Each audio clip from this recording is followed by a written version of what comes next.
예수 믿는다고 하는 것은 한마디로 얘기하면 자기 논리를 내려놓고 성경의 논리를 받아들이는 것이다, 이렇게 제가 말씀드렸죠.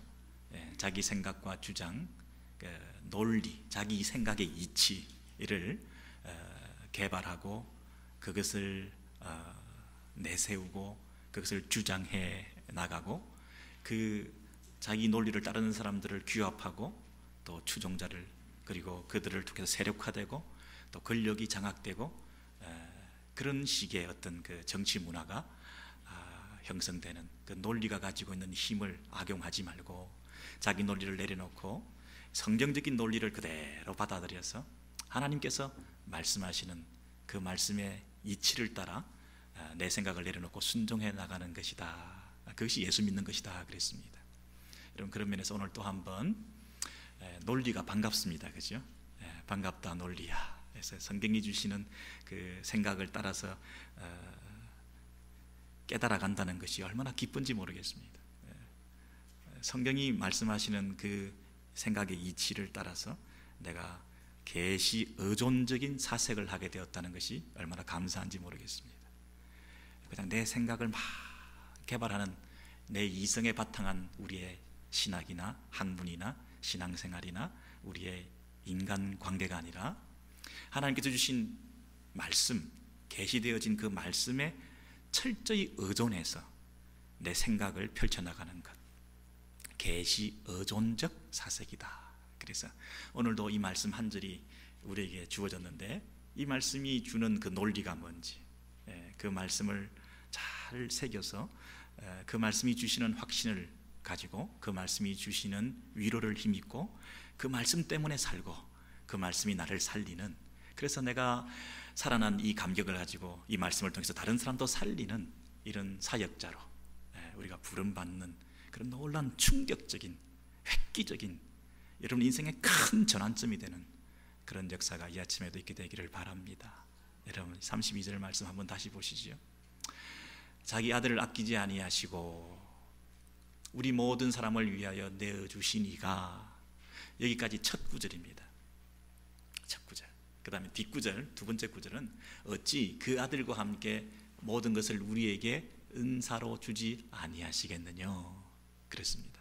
그러면 첫째 구절을 근거로 해서 뒤에 구절이 더 명확하게 드러나는 것이죠. 그런데 뒤에 구절에 있는 그 내용들이 또 첫 구절에도 함축되어 있는 것이 사실이죠. 그래서 서로 논리가 맞으려면 앞에 구절과 뒤에 구절이 분리되어서는 안 되고 서로 상통해야 되는 것입니다. 그런 면에서 뒷구절 중에 은사로 주지 아니하시겠느냐, 모든 것을 하나님의 백성들에게 은혜로운 선물로 값없이 은혜로 거저 선물로 우리에게 주지 아니하시겠느냐, 이렇게 뒷구절에 이렇게 나와 있다는 얘기는 앞에도 주실 때 은사로 주셨다, 이런 뜻이 포함되어 있는 것입니다. 그렇죠? 그래서 하나님께서 자기 아들을 은사로 주셨다는 것입니다. 하나님께서 자기 아들을 은혜로, 값없이, 프리로, 공짜로, 거저 은혜로운 선물로, 은사로 우리에게 주셨다는 것입니다. 이 말은 뒤집어서 얘기하면 우리가 받을 자격이 전혀 없었는데도 불구하고, 우리의 공로나 우리의 조건이 아무런 받을 자격이 없었음에도 불구하고 그분이 거저 주셨다, 그런 뜻입니다. 자, 그래서 하나님께서 자기 아들을 은사로, 선물로, 거저 이렇게 주셨다는 것이 얼마나 놀라운 일인지 모릅니다. 여러분 잘 보세요. 여러분 식사에 이렇게 초대가 되기도 하고 우리가 대접을 하기도 하고 그러는데, 저는 주로 많이 대접받는 입장이지만요. 그래서 많이 대접을 해주시고 섬겨주시는데, 그러고 나서 단 한 번도 그분이 절들어 이제 팁은 목사님 내시죠, 이렇게 얘기한 적은 한 번도 없습니다. 물론 가끔 이제 그 계산서를 받아들고 당황하는 표정으로 이렇게 많이 남았어? 약간 근심하는 표정으로 막 다시 계산해보고 막 이렇게 챙겨보고 빠진 게 뭐 더해진 게 없는, 와이프한테 전겨주면서 다시 한번 확인해봐 뭐 이러면서 막 굉장히 부담 느낄 때도 있더라고요. 그럴 때는 저도 모르게 TV라도 내가 내야 되나 이런 마음이 들어서 막 이렇게 주섬주섬 내놓으면 아유 됐습니다 목사님 그러지 마세요. 대부분 그러시죠. 대부분 그러시죠. 근데 여러분은 팁을 내가 내야 되나 이런 분위기가 느낄 정도가 되면요, 그 원래 음식값에 대해서도 좀 캥기는 거예요. 원래 그 음식값에 대해서도 이거 너무 부담드렸나, 너무 아까우신 건가 하는 그런 느낌이 들어요. 그런데 그 팁도 내가 안 내도 될 정도로 이미 다 계산됐습니다, 걱정하지 마십시오 뭐 이렇게 얘기하실 때에 참 내가 선물로 받았구나, 참 대접을 잘 받았구나, 너무 감사하구나, 그러니까 미안한 마음, 어떤 죄책감 이런 것이 드는 게 아니라 그저 감사하구나 이런 생각이 들잖아요. 그래서 이 앞에 있는 것과 뒤에 있는 것이 서로 연결이 되어 있습니다. 이거 팁을 내가 내야 되는 그런 분위기가 어색하게 된다고 약간이라도 그런 느낌이 들 때는 그 앞에 부분도 그저 받은 게 아닌 느낌이 약간 들 때가 있다는 말이에요. 그래서 연결되어 있는 거예요. 그래서 은사로 모든 것을 주시지 않겠느냐, 이 말은 그 앞에 하나님께서 당신의 아들을 은사로 값없이 주셨다는 것이 전제되어 있다는 거예요. 하나님의 아들을 값없이, 그 귀한, 그 가치 있는 독생자, 그 놀라운 그 선물을 우리에게 값없이 주신, 무료로 주신 그 사실에 대한 감격이 우리가 있을 때에 앞으로 그 모든 것을 나에게 값없이 은혜로 베풀어 주시겠구나 하는 확신이 든다는 거예요. 이건 내가 안 해도 되겠구나, 내가 어떻게 뭐 열심히 해야 되는 게 아니구나, 내가 이거라도 뭐 드려야 되지 않나. 우리 신앙생활이 뭔가 지성이면 감천인 것처럼 내가 뭔가 해야 되지 않나. 하늘은 스스로 돕는 자를 돕는다, 이런 말이 틀린 말인데 성경적으로는 내가 뭔가를 도와드려야 되지 않나.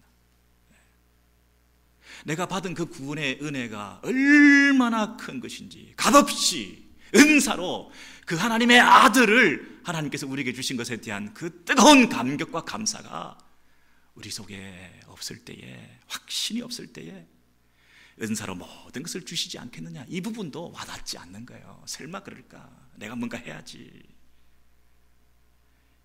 그래서 여러분, 뒤에 포함되어 있는 은사로 그 부분이 앞에도 분명히 있다는 사실을 여러분 영적인 눈을 뜨고 보시고, 아멘, 하나님께서 하나님의 아들을 값없이 나에게 주셨구나, 그 사실에 대한 여러분 확신을 가지셔야 됩니다.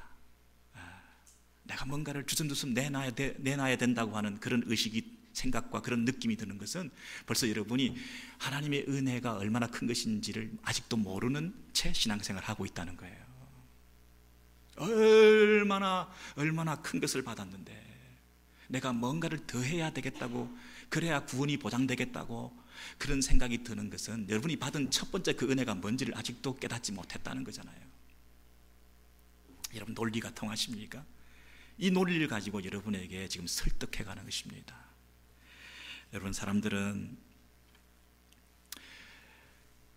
자기가 값없이 하나님의 은혜로 선물을 받았다고 하는 그 사실에 대해서 잘 깨닫지 못하기 때문에, 지난번에도 살펴봤습니다만 로마서 5장 6절 이하에서 우리가 어떤 상태에서 이런 은혜를 받게 되는지에 대해서 거듭거듭 설명을 해주고 있지 않았습니까?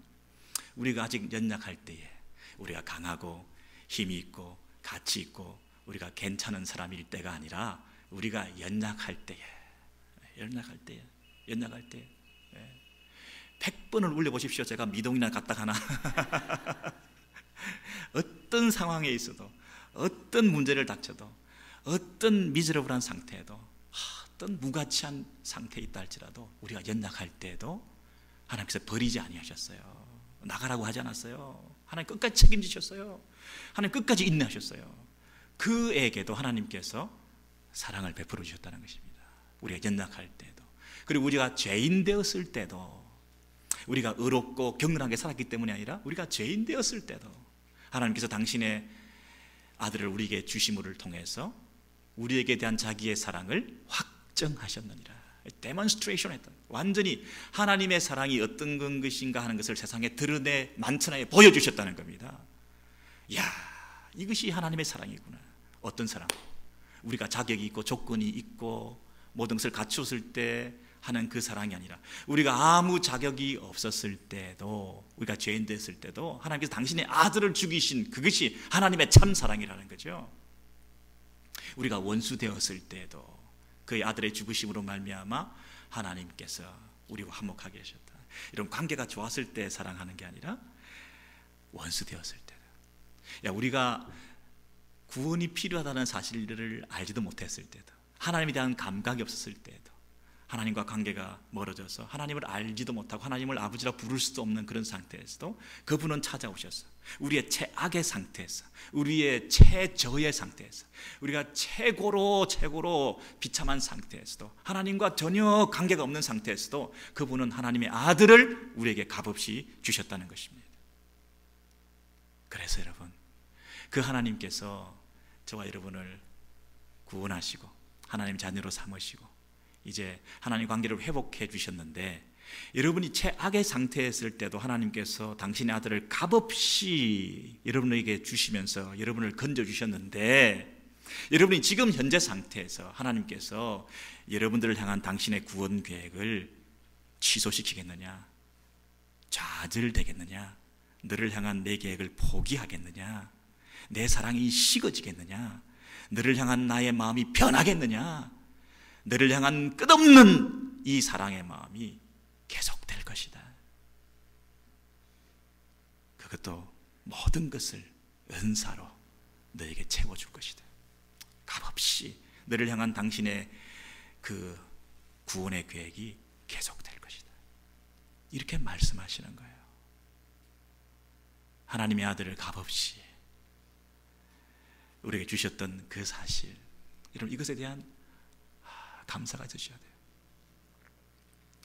여러분이 아무 자격과 조건과 어떤 공로와 의의가, 열심과 여러분의 선이 없었음에도 불구하고 하나님께서 찾아오셔서 값없이 당신의 아들을 무조건적으로 일방적으로 사랑하셔서 여러분을 건져내신 그 하나님의 청량할 수 없는 사랑, 이해할 수 없는 사랑, 여러분을 향하여 가지신 그 하나님의 사랑이 지금도 그렇다면 유효하고, 그 사랑이 지금도 여러분을 향하여 계속되고 있고 여러분을 끝까지 그 사랑으로 붙들어 주실 것이라고 하는, 여러분 그 사랑에 대해서 눈 뜨셔야 합니다. 지금 여러분 그 사랑을 느끼십니까? 여러분이 흑암 가운데 있을 때, 하나님을 모를 때 그분이 찾아오신 그 사랑, 지금 여러분 침묵하고 계시고 마치 하나님이 여러분과 함께 하지 않는 것 같은 그런 느낌이 들고, 그런 가운데서도 여전히 하나님이 여러분을 향하여 사랑하고 계신다는 사실, 사랑받고 있다는 느낌, 여러분 하나님이 여러분을 지금도 붙들고 계신다는 그 확신을 가지고 내 구원은 안전하구나, 지금도 나는 하나님을 볼 수도 없고 만질 수도 없지만 그 하나님이 나에게 찾아오셔서 일하고 계시구나, 하나님이 나에게 사랑의 하나님이시구나, 하나님은 나를 사랑하시는 것이구나. 여러분 이 감동, 여러분 이런 것들이 우리에게 영적인 눈을 새로 뜨게 만드는 것입니다. 사람들이 나를 사랑하는 느낌을 가져도 내 인생이 바뀝니다. 누군가로부터 내가 사랑받고 있다는 느낌이 들어도 내 얼굴에 미소가 피어납니다.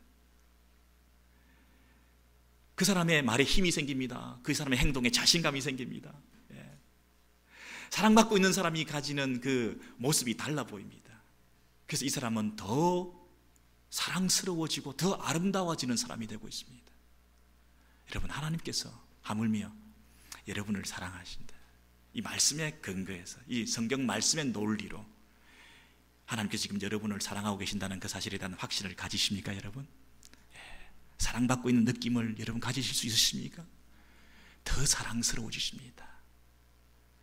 더 아름다운 성숙한 성화된 모습으로 바뀌어지시는 것입니다. 여러분, 어떤 사람이 술 취했는데요, 그 술 취한 사람이 깨게 되는 것은 소음 소리 때문이 아니라 정적이다, 고요함이 그 술 취한 사람을 눈뜨게 만든다, 그렇게 말한 사람이 있습니다. 막 소음이 나고 시끄러울 때는 그 술 취한 사람이 잘도 잠을 자고 있던 사람인데, 사방이 조용하게 되었을 때 그 사람이 그 정적 속에서 눈을 뜬다는 거예요. 여러분, 우리 인생길이 바쁘고 분주한 가운데서 정말 중요한 것을 놓치고 살 때가 있습니다. 정말 하나님의 사랑에 대해서 여러분이 마음에 그 미어지는 감격과 기쁨을 상실할 때가 있습니다. 여러분이 하나님을 사랑한다고 뛰어다닐 때는 하나님이 여러분을 사랑한다는 것을 느끼지 못할 때가 있습니다. 여러분이 지치고 힘들고 상하고 아픈 가운데에서, 외로운 고달픈 힘든 그 병상에서, 오히려 그 정적 속에서 하나님이 찾아오셔서 그 하나님의 사랑을 여러분이 문득 깨닫고 느끼게 만들 수가 있습니다. 피곤한 자리, 힘든 자리, 갈등의 자리, 외로운 자리, 혼자만 남아있는 그 외로운 삶의 언저리에서, 그 정적 속에, 그 고요함 속에 하나님 오직 한 분, 그분만이 여러분을 찾아오셔서 내가 너를 사랑한다. 전 연약할 때, 죄인 되었을 때, 원수 되었을 때, 네가 나를 알지 못했을 때, 그때도 나는 너를 먼저 알고 너를 먼저 택하고 너를 위한 내 아들을 바쳤다.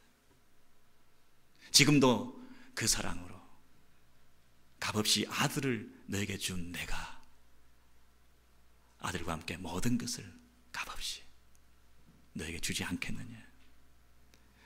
그 사랑이 변하겠느냐? 그 사랑이 식어지겠느냐? 여러분, 하나님의 이 사랑, 불변하는 사랑, 영원한 사랑이 지금도 우리와 함께 하시고 우리를 붙들어 주시고, 우리는 그 사랑 때문에, 그 사랑에 눈떠서 남은 인생을 살 수 있는 넉넉한 힘이 우리 가운데 있는 줄로 믿습니다. 하나님의 사랑을 우리에게 나타내 보여주셨습니다. 그런데 이 사랑은 말이죠,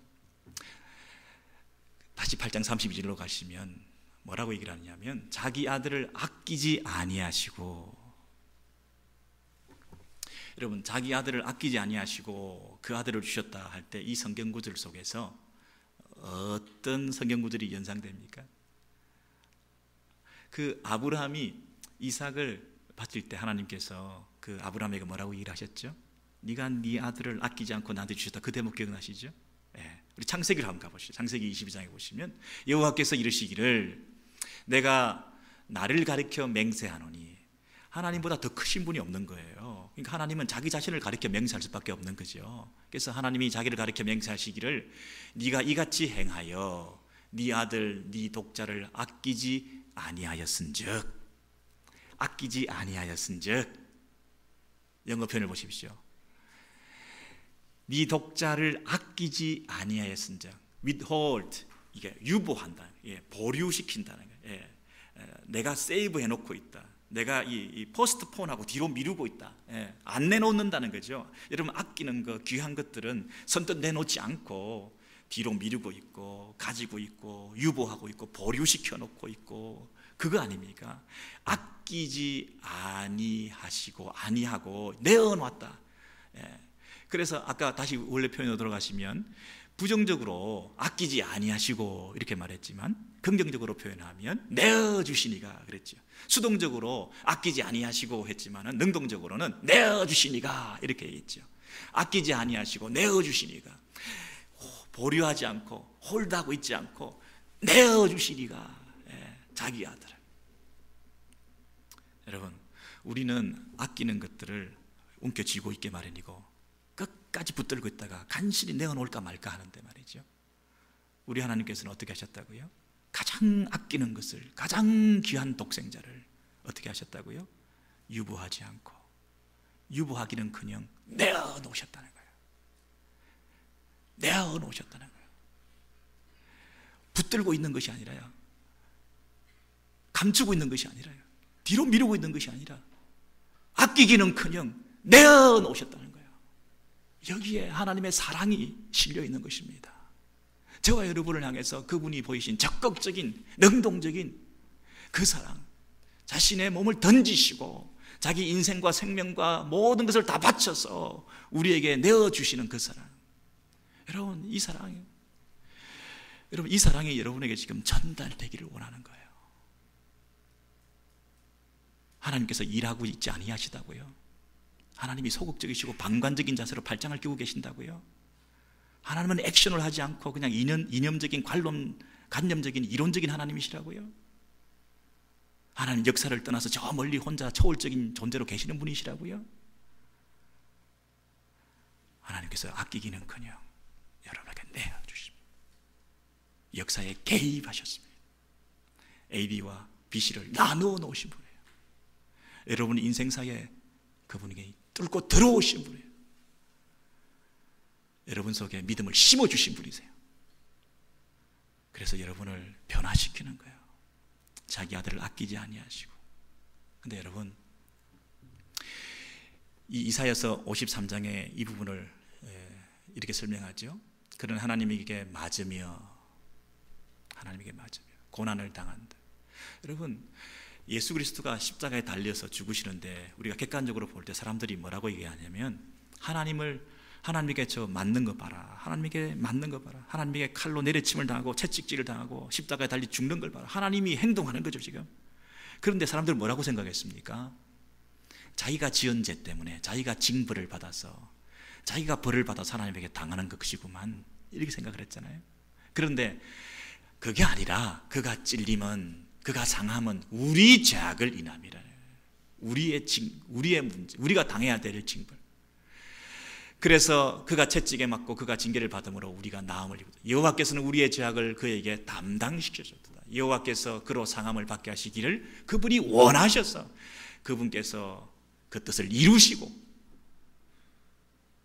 그 아들 예수 그리스도를 십자가에 못 박아 친히 죽이시는 하나님께서 원하시고 하나님께서 행동하시고 하나님께서 그것을 아끼지 아니하시고 내어 던지셨다는 거예요. 여러분, 그렇다면 뭘 아끼지 않았다는 거예요? 하나님께서 무엇을 아끼지 않았다는 거예요? 하나님께서 그 아들을 십자가에 내어주시면서 아끼지 않으셨다는 게 무슨 얘기예요? 그 아들에게 쏟아지는 진노를 아끼지 않으셨다는 거죠. 그 아들에게 쏟아지는 형벌을 아끼지 않으셨다는 거예요. 그 고통을 경감시켜주지 않았다는 거예요. 그분이 당할 그 저주를 유복시켜주지 않았다는 거죠. 남김없이 그 진노가 쏟아부어졌다는 거죠. 아낌없이 그에게 형벌이 쏟아부어졌다는 거죠. 우리가 당할 저주를, 우리가 짊어져야 될 그 죄의 형벌을 그분에게 쏟아부으셨다는 거죠. 아낌없이. 여러분, 우리가 하나님의 진노와 하나님의 사랑에 대해서 말을 할 때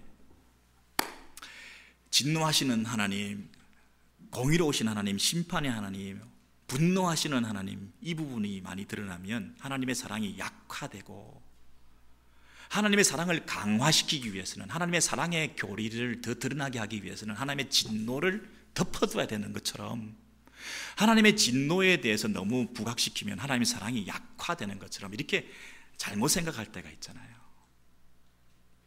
그러나 여러분, 오늘 말씀을 보니까 하나님께서 원하시고 하나님께서 쏟아 부으시고 아끼지 않고 한 점도 아끼지 아니하시고 한 톨도 아끼지 아니하시고 쏟아 부으셨다고 그러잖아요.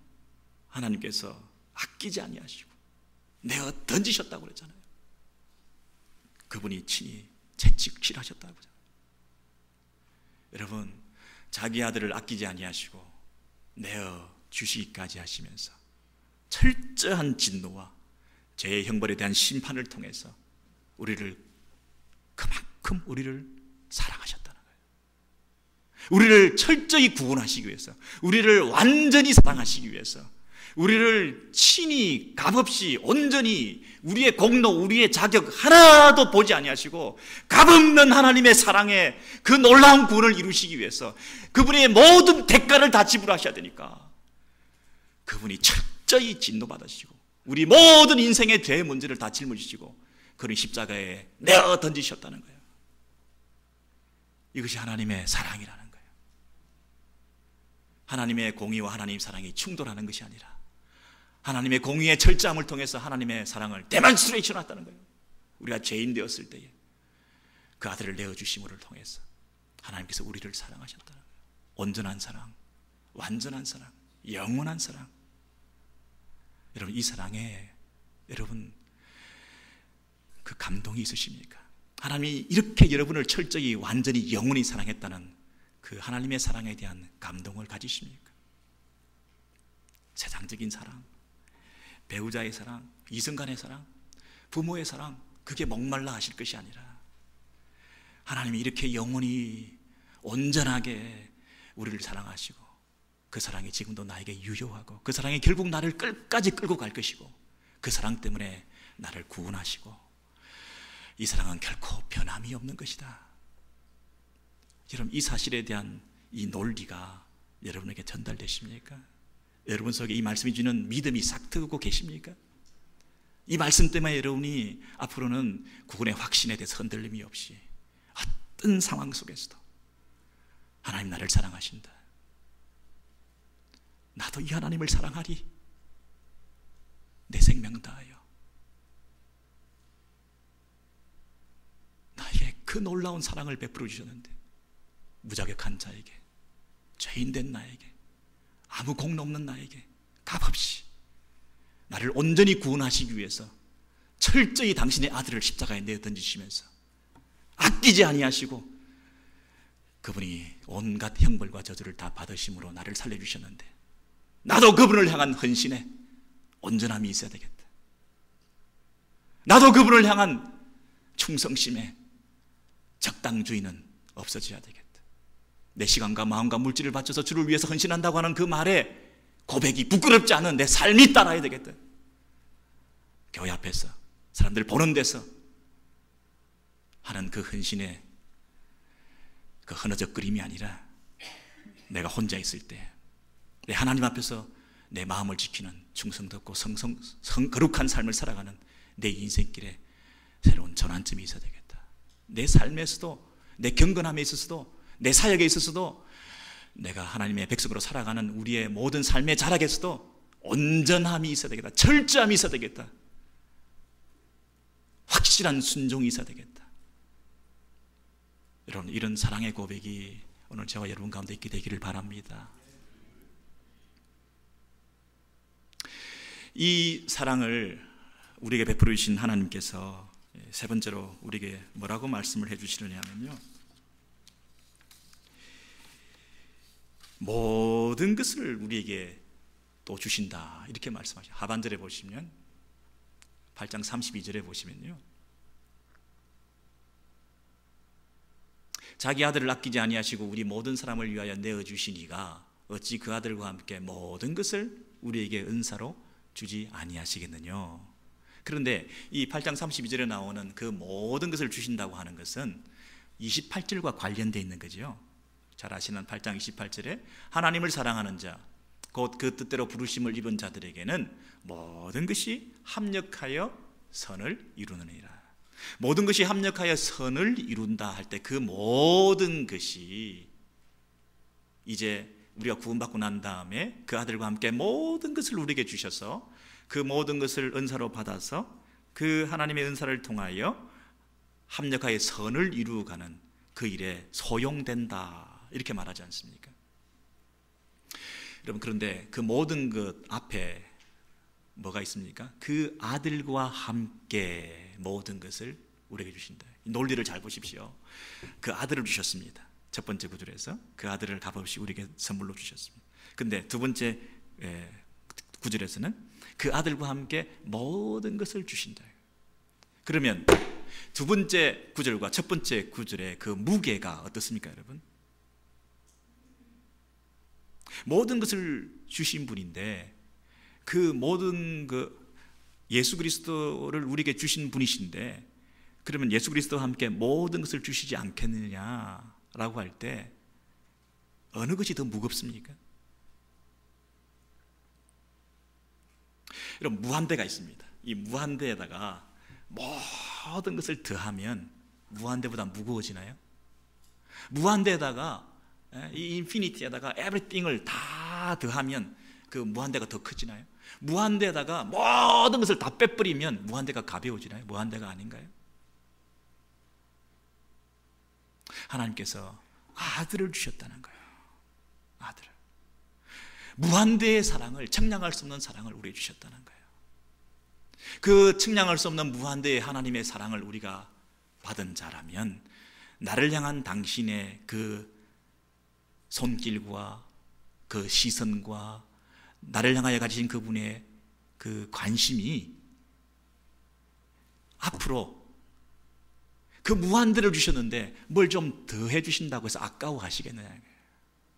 이미 무한대를 다 주셨는데 그 무한대의 모든 것이 더해진다고 해서 그 모든 것이 대단한 무게가 되겠느냐는 거예요.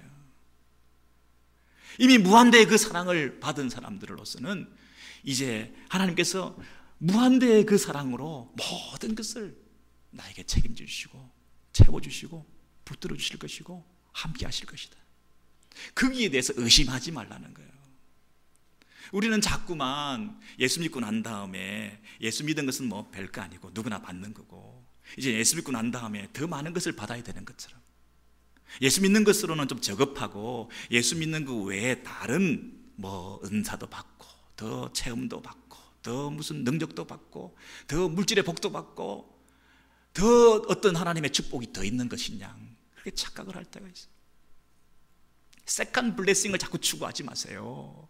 우리는 이미 다 받은 것이고 모든 것을 받은 것이고 그래서 덤으로 우리에게 하나님께서 인생길을 책임져 주시는데 그 예수 그리스도 외에 다른 그 무엇이 더 있겠느냐는 거예요. 그 예수 그리스도를 믿음으로 말미암아 우리의 남은 인생길이 얼마나 복될 것이냐. 그 예수 안에서 모든 것이 다 있는데 예수로 말미암아 우리 인생길이 가장 큰 복을 받았는데 그 위에 그 모든 것이 무슨 그런 큰 가치가 있느냐. 하나님이 그거 다 안 채워주시겠느냐. 그 얘기를 지금 하고 있지 않습니까? 여러분 이 사실을 사도 바울이 뭐라고 얘기를 했나요? 사도 바울이 빌립보서 4장에 이렇게 말씀하고 있어요. 어떤 형편이든지 내가 자족하기를 배웠노니. 사도 바울은 지금 로마서에 있는 그 논리를 따라서 하나님께서 그 아들 예수 그리스도를 우리에게 값없이 주신 분이시다. 그래서 이제 우리 인생길 가운데 예수 믿는 사람들에게 그 예수 그리스도를 주신 그분이 그리스도와 함께 모든 것을 네 인생길을 네 신앙의 그 걸음걸음을 채워주시고 축복하시고 인도하시고 책임지지 않겠느냐 이렇게 말씀하셨던 그 논리를 이제 실제 생활 속에서 사역 속에서 여러분의 삶 가운데서 어떻게 적용해야 될 것인지에 대해서 이렇게 말하고 있잖아요. 어떤 형편에든지 내가 자족하기를 배웠노니 예수 그리스도 안에서 모든 것을 가졌습니다. 내게 능력 주시는 자 안에서 내가 모든 것을 할 수 있다.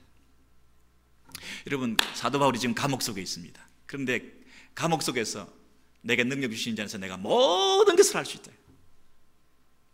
그 모든 것을 할 수 있다. 여러분 이 감옥 속에서도 내가 넉넉하다는 것입니다. 이 감옥 속에서도 내가 모든 필요를 채움받고 있다는 것입니다. 이 감옥 속에서도 내가 부족한 것이 없다는 것입니다. 이 감옥 속에서도 내가 하나님 주신 사명 잘 감당하고 모든 것을 할 수 있다는 것입니다. 모든 것을 할 수 있다. 저와 여러분이 이 땅에서 고난을 당합니다. 또는 문제를 만납니다. 아, 예수 믿는 사람들이 뭐 이래? 예수 믿으면 뭐가 팍팍 잘 풀리고 잘 돼야 될 텐데. 여러분 가난과 아픔과 눈물 속에서 참 이게 예수 믿는 것인가 하고 실족할 때도 있습니다. 근데요 하나님께서 여러분에게 무한대의 사랑을 하나님의 아들을 주신 분이십니다. 그렇다면 그 하나님께서 여러분들에게 그 어려움과 그 고통과 그 눈물과 그 상처와 그 가난과 그 고통의 순간들을 이겨나갈 수 있는 모든 은혜를 베풀어 주시지 않겠느냐 하는 것입니다. 여러분이 끝까지 인내할 수 있도록 힘을 주지 않겠느냐. 여러분이 끝까지 믿음을 지키도록 하나님께서 함께 해주시지 않겠느냐. 여러분이 그 어려운 환경 속에서도 끝까지 주님을 바라보고 예배하는 사람이 될 수 있도록, 감옥 속에서도 모든 것을 할 수 있도록 능력을 주시고 환경을 조성시켜 주시고 여러분의 마음을 지켜주시고 여러분 속에 흔들림이 없는, 요동하지 않는 확신을 심어주셔서 하나님께서 모든 은혜를 넉넉히 여러분에게 주지 않겠느냐. 모든 은혜가 여러분에게, 우리에게 주어질 것이라는 거예요. 어떤 상황도, 어떤 문제도 여러분을 넘어뜨리게 할 수 없는, 여러분이 감당할 수 없는, 시험이 없는, 하나님이 끝까지 여러분을 붙들어 주시고 책임져 주시고 함께 하시고 여러분을 완성시키시고 여러분을 빚어가시고 여러분의 구원의 길에 힘있게 걸어가게 하시는데 하나님께서 여러분을 내버려 두시겠느냐? 돕는 손길을 안 보내주시겠느냐?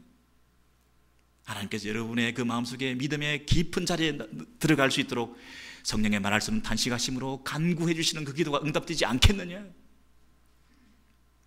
세상적인 눈으로 내가 실패했다, 세상적인 눈으로 내가 낙오했다, 내 믿음도 내가 스스로 어떻게 할 수 없는 이런 상태에서도 하나님께서 모든 은혜를 베푸시면, 네가 죄인 되었을 때, 연약할 때, 네가 원수 되었을 때, 네가 나를 몰랐을 때도 나도 너를 미리 알고 너를 붙들어서 예수 안에서 너를 구원시켜 놔서 여기까지 오게 했다면, 네가 낙오하고 있는, 네가 힘들어하고 있는, 네가 질병에 걸려 고통당하고 있는, 믿음이 떨어지려고 하는 그 상태에서도 내가 너를 건져내어서 모든 은혜를 베풀어서 너를 살리고 새롭게 하고 변화시키고 다시 일어나게 하고 너를 영화롭게 만들 그 일에 내가 은혜가 부족하겠느냐? 내가 채우리라, 내가 함께하리라. 여러분, 이 하나님의 모든 은혜에 대한 믿음을 가지시기 바랍니다. 이 사도 바울이 뭐라고 얘기합니까? 물질에 있어서도 마찬가지다. 너에게는 모든 것이 있다. 너희의 준 것을 받음으로 내가 풍족하니 이는 향기로운 제물이요 하나님을 기쁘시게 한 것이라. 나의 하나님이 그리스도 예수 안에서 영광 가운데 그 풍성한 대로 너희 모든 쓸 것을 채우시리라. 너는 누구냐? 나는 누구냐? 예수, 하나님의 아들을 하나님께서 값없이 우리에게 선물로 주신 그 은혜를 받은 자들 아니냐? 너와 나는 이 사랑을 받았기 때문에 아끼지 않고 하나님의 아들을 주신 그 하나님께서 우리에게 그 아들과 함께 모든 것을 주실 것이다. 이 믿음 가져라. 물질도 마찬가지. 여러분, 남은 날들의 그 삶의 의미도 마찬가지. 정말 예수 안에서 하나님의 사랑을 감격적으로 깨달은 사람이라고 한다면, 이 청량할 수 없는 하나님의 사랑 때문에 여러분 속에서 뜨거운 감격이 있는 사람이라고 한다면, 이 이해할 수 없는 하나님의 사랑을 받아서 그 사랑이 나를 향하여 결코 식어지지 아니할 것이라고 하는 그 하나님의 불변하시는 그 사랑, 나만을 향하여 가지신 그 놀라우신 하나님의 그 부르심과 택함 가운데서 지금까지 나를 붙들고 계시는 그 하나님의 사랑이 흔들리지 않고 있다고 하는 그 사실을 믿는 사람이라고 한다면, 그 아들과 함께 나의 인생길에 모든 것을 채워주시지 않겠느냐? 아멘. 이 아멘의 고백이 여러분을 살리고 여러분 다시 일어나게 만들고, 그 고백을 통하여 하나님께서 영광 받으시고, 여러분이 처한 곳곳에서 이 사랑을 아는 사람들이 여러분의 그 믿음을 통하여 그들도 이 하나님의 사랑을 소개받고 이 사랑을 실천하고 자랑하고 증거하는 그 하나님의 사랑의 통로로 쓰임받는 저와 여러분이 될 줄로 믿습니다. 기도하겠습니다.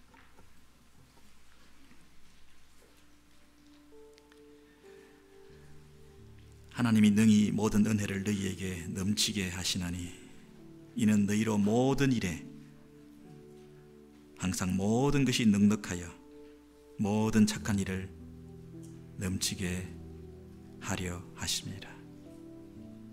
능히 이 땅에서 우리에게 모든 은혜를 베풀어 주시는, 넘치도록 풍성하게 채워주시는 그 무한대의 사랑이 지금도 계속되고 있음을 이 시간 깨닫게 해주셔서 지금 나에게 찾아오셔서 나를 다시 이 사랑에 눈뜨게 만드시고 이 사랑에 감격하게 하시고 그 이해할 수 없는 하나님의 사랑에 내가 눈물 짓게 만드시고 다시 한번 그 사랑에 감격해서 일어나게 만드셔서 내가 사랑의 화신으로, 사랑의 사도로 이 하나님의 사랑을 증거하고 자랑하는 인생길로 인도해 주셔서 좋으신 하나님, 사랑의 하나님, 그 아들까지 진노의 불로 쏟아부으시며 나를 향하여 가지신 그 참 사랑을 노래하고 예배하고 증거하는 우리 인생길, 우리 오렌지일교회 모든 성도들 될 때에 하나님께서 그 사랑을 확인하고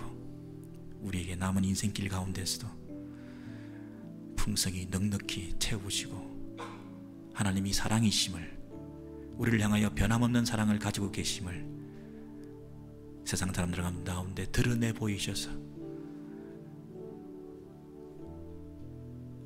우리 남은 인생길이 메마르고 지치고 힘든 길이 아니라 내가 사랑받고 있다는 느낌, 하나님의 사랑을 내가 받고 있다는 그 확신 속에서 더 피어나고 더 아름답고 더 거룩하게 빚어져 나가는 우리의 신앙생활의 걸음걸음들이 되게 해 주옵소서. 우리 주 예수 그리스도 이름으로 기도하옵나이다. 아멘.